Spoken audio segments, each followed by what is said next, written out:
खबर तब बनेगी जब बिहार में पेपर लीक नहीं होगा। 270 लड़के लड़कियां पकड़े गए हजारीबाग में। सोचिए कितना बड़ा घोटाला है, 270 लड़के और 10 लाख तो जोड़ लीजिए। आपकी एक पुरानी अदा है, वो बोलेंगे पेपर लीक कब हुआ, क्या हुआ। दिमाग चल रहा है कि भाई मुंगेर में ललन सिंह को कैसे लंगड़ी मारी जाए।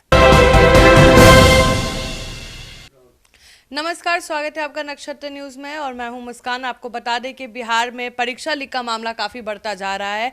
परीक्षा लीक तो हर जगह होता है, लेकिन बिहार इसमें काफ़ी नंबर 1 पे चल रहा है। कभी बीपीएससी का पेपर लीक होता है, कभी दरोगा का पेपर लीक होता है, तो अब तो शिक्षक भर्ती का भी पेपर लीक होने का मामला आ गया है। कल हमने आपको बताया भी था, छात्र नेता दिलीप कुमार ने कल प्रेस कॉन्फ्रेंस करके काफ़ी बताया था कैसे पेपर लीक हो रहा है, कौन कर रहा है, एडमिट कार्ड को लेकर बात हो रहा था। तो आज हमारे साथ बातचीत करने के लिए हैं पूर्व आईपीएस अमिताभ कुमार दास। चलिए उनसे बात करते हैं और जानते हैं कि उनका क्या कहना है। सर, स्वागत है आपका हमारे साथ। जी थैंक यू। पेपर लीक हर जगह होता है, ऐसा नहीं है कि बिहार में, लेकिन बिहार में इतना क्यों लीक हो रहा है पेपर की? रोज ही पेपर, ऐसे तो जो स्टूडेंट है उनका मनोबल गिरते जाएगा। बिल्कुल, बहुत दुर्भाग्यपूर्ण है। जैसे मतलब अब तो बिहार में पेपर लीक होना कोई खबर नहीं रह गई है। अब खबर तब बनेगी जब बिहार में पेपर लीक नहीं होगा, तब वो सुर्खियों में आ जाएगा कि बिहार में परीक्षा हुई और पेपर लीक नहीं हुआ, है ना। अब वैसे हालात बनते जा रहे हैं। देखिए, बीपीएससी की तो ऑलरेडी बहुत बदनामी हो चुकी थी। लोग मजाक में बिहार लोक सेवा आयोग को बिहार लीक सेवा आयोग कहते थे, है ना। मैं दर्शकों को याद दिलाऊं कि 2022 में जो बीपीएससी की 67वीं संयुक्त परीक्षा थी, उसकी भी प्रारंभिक परीक्षा का पेपर लीक हो गया था आरा के एक सेंटर से, फिर उसको रद्द करना पड़ा था। फिर पिछले साल आप देखिए, सिपाही भर्ती की जो परीक्षा थी, वो तो खैर बीपीएससी नहीं ली थी, भर्ती बोर्ड ने ली थी, लेकिन उसमें भी ऐसे ही पेपर लीक हुआ और फिर अगले दिन रद्द किया गया। फिर बाद में उसके चेयरमैन संजीव सिंघल साहब को हटना भी पड़ा। और अब जो लेटेस्ट बात हम लोग कर रहे हैं कि वो जो TRE 3 की जो परीक्षा बीपीएससी ने ली थी, शिक्षक अभ्यर्थियों की परीक्षा 15 तारीख को जो ली गई थी, उसमें ईओयू की जांच रिपोर्ट आ गई है। और जांच रिपोर्ट जो ईओयू, में दर्शकों को बताओ, आर्थिक अपराध इकाई है बिहार पुलिस की। तो ईओयू की जांच रिपोर्ट में ये पाया गया है कि बिल्कुल जो हजारीबाग में लोग पकड़े गए, 270 लड़के लड़कियां पकड़े गए हजारीबाग में। एक कोहिनूर बैंक्वेट हॉल है, वहाँ ले जाकर 270 लड़के लड़कियों को बिल्कुल कोचिंग क्लासेस की तरह प्रोजेक्टर लगाकर सॉल्वर गैंग जो था वो प्रश्नों के हल बता रहा था। और ईओयू की टीम ने वहाँ छापामारी की, 270 लड़के लड़कियां पकड़े गए। कल सबको जेल भेजा गया है। और उसमें ईओयू ने कहा है कि प्रश्न पत्रों का बिल्कुल मिलान हो गया। मतलब जो प्रश्न पत्र आए थे हूबहू वही प्रश्न पत्र उस गैंग के पास थे। मतलब पहले से उनको रटवाया जा रहा था। बिल्कुल बिल्कुल। और देखिए कितना मतलब ये अराजकता की स्थिति है कि 15 तारीख को ये परीक्षा थी और उसके एक दिन पहले 14 तारीख को पेन ड्राइव से ये पूरा का पूरा प्रश्न पत्र गैंग ने भेज दिया था जिनको भेजना था। और एक एक लड़के लड़की से 10-10 लाख रुपए लिए गए हैं। आप खुद सोचिए कितना बड़ा घोटाला है। 270 लड़के और 10 लाख तो जोड़ लीजिए कितना, 20 करोड़ या 25 करोड़ का मामला बनता है। बात बताइए, जैसे कोई भी एग्जाम देने जाते हैं हम लोग, तो वो सील होता है, ठीक है, बच्चों के सामने खोला जाता है, कैमरा वगैरह सब रहता है। तो ये कैसे हो सकता है कि एक दिन पहले कोई फोटो खींच के डॉक्यूमेंट फॉर्म में पेन ड्राइव में लेके कर रहा है? ये कैसे पॉसिबल है? नहीं, पॉसिबल तो होगा ही। देखिए, जब एक कहता है ना, जब रक्षक ही भक्षक बन जाएगा तो कुछ हो सकता है। अब होता क्या है कि मैं तो डंके की चोट पर कहता हूँ कि इतना बड़ा घोटाला, इतना बड़ा पेपर लीक बिना किसी इनसाइडर की मिली भगत के हो ही नहीं सकता। मतलब बीपीएससी का कोई अंदर का आदमी रहेगा, हो सकता है वो अधिकारी हो या कर्मचारी हो, जो भी है वो तो जांच का विषय है। लेकिन ये तो बहुत पहले, सील विल तो बाद में ना होगा। पहले प्रश्न पत्र छपेगा, तब लिफाफा में डालिएगा, तब सील कीजिएगा।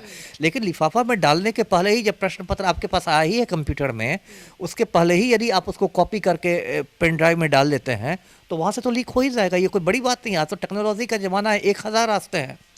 1000 रास्ते हैं किसी चीज़ को कॉपी करके पेन ड्राइव में डालने के, तो एक बच्चा बच्चा जानता है। तो उसमें और यहाँ तो देखिए शिक्षा माफिया का मनोबल कैसा है। मुझे तो सूचना मिली कि पटना जंक्शन से बिल्कुल मतलब स्कॉर्पियो का काफिला गया था हजारीबाग, जैसे लगा कि अनंत अंबानी की शादी हो रही हो। मतलब पूरे इन लोग का हौसला देखिए शिक्षा माफिया का।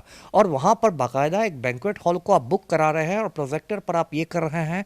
इन लोगों ने परीक्षा को बिल्कुल मतलब मजाक बना के रख दिया है। अब आप खुद सोचिए कि कोई मास्टर साहब यदि 10 लाख रुपया दे के पिछले दरवाजे से गुरुजी बनते हैं तो अगले 35 साल तक वो क्या बच्चों को पढ़ाएंगे? ये तो पूरी की पूरी एक आप पीढ़ी को बर्बाद कर रहे हैं, एक पूरी नस्ल को आप बर्बाद कर रहे हैं।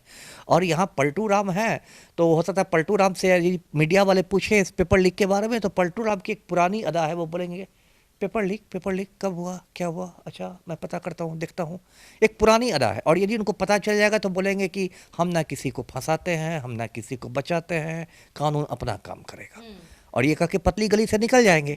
और फिर पलटू राम को शिक्षक अभ्यर्थियों से कोई मतलब नहीं, लोग भाड़ में जाए।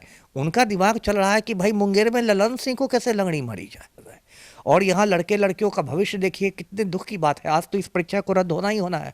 अभी बीपीएससी की बैठक चल रही है, तो नए चेयरमैन बने हैं रवि मनु भाई परमार, बैठक ले रहे हैं और 200% उम्मीद है कि उसमें परीक्षा रद्द हो जाएगी ईओयू की रिपोर्ट के बाद। अब देखिए, अब ये परीक्षा लटक गई।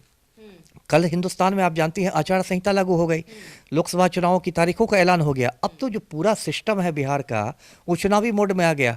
तो बच्चों का कौन सोचेगा? वही वही वही तो यक्ष प्रश्न है, बच्चों का कौन सोचेगा, है ना।